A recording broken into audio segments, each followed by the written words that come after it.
네, 오늘 함께 보실 말씀은 이제 요한복음입니다. 요한복음 5장 1절부터 9절까지 말씀이에요.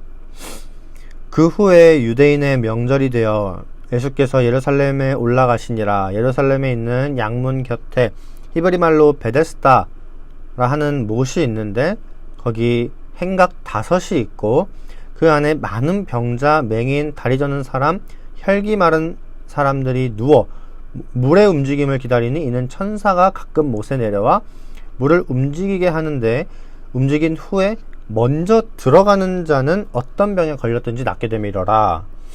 거기 38해 된 병자가 있더라. 예수께서 그 누운 것을 보시고 병이 벌써 오래된 줄 아시고 이르시되 네가 낫고자 하느냐? 병자가 대답하되 주여 물이 움직일 때에 나를 못에 넣어주는 사람이 없어 내가 가는 동안에 다른 사람이 먼저 내려가나이다.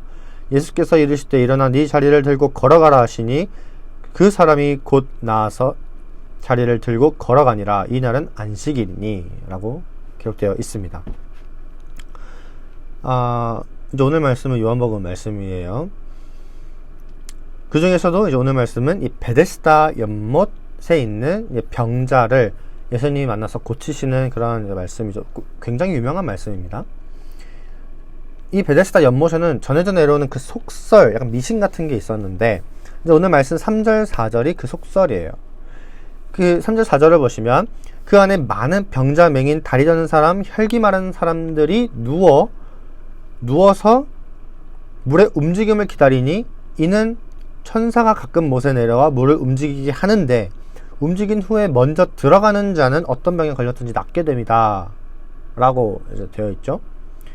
그 연못에는요, 사실 그 연못에 물을 공급해주는 또 다른 그 샘들이 있었어요.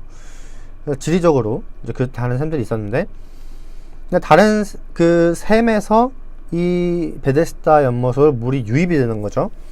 이때 물이 이렇게 흘러 들어오면은 당연히 물의 이 파동, 이 물에 이게 진동이 있잖아요. 이 진동을 얘기하는 거예요. 물이 진동했을 수 있어요. 그리고 고대 기록에 따르면 그 물들이 붉은색을 띠고 있었다고 해요. 그래서 아마 철분이 많이 함유되어 있었을 것이다 라고 추정을 하기도 하는데, 이런 이유 때문인지 가끔 병을 치료하는 물에 들어갔을 때 그 물에 들어갔을 때 병을 치료하는 그런 효능을 일으키기도 했다고 합니다. 그래서 많은 사람들이 이 물이 진동할 때 천사가 마치 하늘에서 내려와서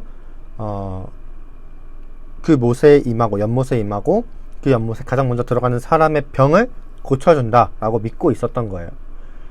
그래서 그 연못 주변에 있던 병자들은 다 물이 이렇게 뭔가 이렇게 흔들리기를, 진동하기를, 파동이 일기를 기다리고 있었던 거죠. 미신인 거예요. 그런데 그리고 오늘 이 38년 된 병자도 이런 미신을 믿고 있었던 거죠. 그런데 이 사람을 예수님이 찾아가셨어요. 그리고 네가 낫고자 하느냐 하고 물어보십니다. 그래서 이 병자가 주여 물이 움직일 때 나를 못에 넣어주는 사람이 없어서 내가 가는 동안, 연못으로 가는 동안 다른 사람들이 먼저 내려가나이다. 다른 사람들이 먼저 연못에 들어갔다라는 거죠. 그렇게 대답해요. 이 병자도 떠도는 미신을 믿고 있었던 거죠. 그런데 자기를 연못에 넣어준 사람이 없었어요. 그래서 내가 지금까지 낫지 못하고 여기 이러고 있었다라는 거예요. 근데 어떻게 보면 참 대단해요. 자기 혼자 힘으로는 사실 그 연못에 들어갈 수 있는 가능성이 적어요. 거의 없단 말이에요.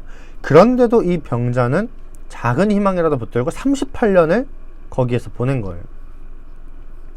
예수님은 그런 병자를 향해서 네 자리를 들고 걸어가라 하십니다. 그러자 이 병자가 정말로 자기 자리를 들고 일어나서 걸어갔어요. 여기서 우리가 알 수 있는 건 문제 해결의 방법이에요. 이 병자는 38년 동안 미신과 이런 전설, 속설, 자기의 노력으로 자기 병을 해결하려고 해요. 그런데 병을 고치신 건 미신이 아니죠. 자기의 노력도 아니고 예수님의 능력이었습니다. 우리도 살다 보면 가장 쉽게 빠지게 되는 상황이 내 힘으로 일단은 문제를 해결하려고 하는 거예요. 감당하기 힘든 그 가운데서도 여전히 내 힘과 능력과 어떤 세상적인 방법으로 문제를 해결하려고 해요. 근데 그런 방법으로 사실 해결이 안 되죠. 진짜 그 문제를 해결하려면 하나님께 우리가 맡겨야 됩니다. 우리의 삶에 정말 셀 수 없을 만큼 다양한 문제들이 있어요. 관계, 자녀, 돈, 건강, 노후, 우리 신앙, 별의별 문제들이 다 있는데 우리의 힘으로 사실 이게 다 감당이 안 된단 말이에요. 하지만 하나님은 능력이 많으시니 우리는 하나님께 의지하는 겁니다. 그리고 말씀에 의지하는 거예요. 말씀에 하나님의 능력이 잘 나타나 있기 때문이죠. 그래서 우리는 말씀을 읽어야 하는 겁니다. 그래서 오늘로 하루를 보내실 때 내 삶에 다가오는 문제들, 아니면 내가 겪고 있는 문제들을 내 힘으로 하기보다는 말씀을 읽고 그 말씀에 나온 하나님의 능력에 맡기시기를 바랍니다. 그래서 하나님이 실제로 우리 삶 속에 찾아와서 일하시는 그 은혜를 경험하시길 바래요. 그래서 오늘 함께 기도하실 것은 나의 힘보다는 하나님의 능력을 의지할 수 있도록, 두 번째는 말씀을 읽고 하나님의 능력을 의심하지 않을 수 있도록. 우리가 말씀을 안 읽으면 참 신기하게도 우리의 신앙도 떨어지고 하나님의 능력을 의심하기도 해요. 그래서 말씀을 읽고 그 능력을 기억하고 의심하지 않는 게 중요합니다. 그래서 이 두 가지를 놓고 함께 기도하겠습니다. 사랑이 많으신 하나님 아버지,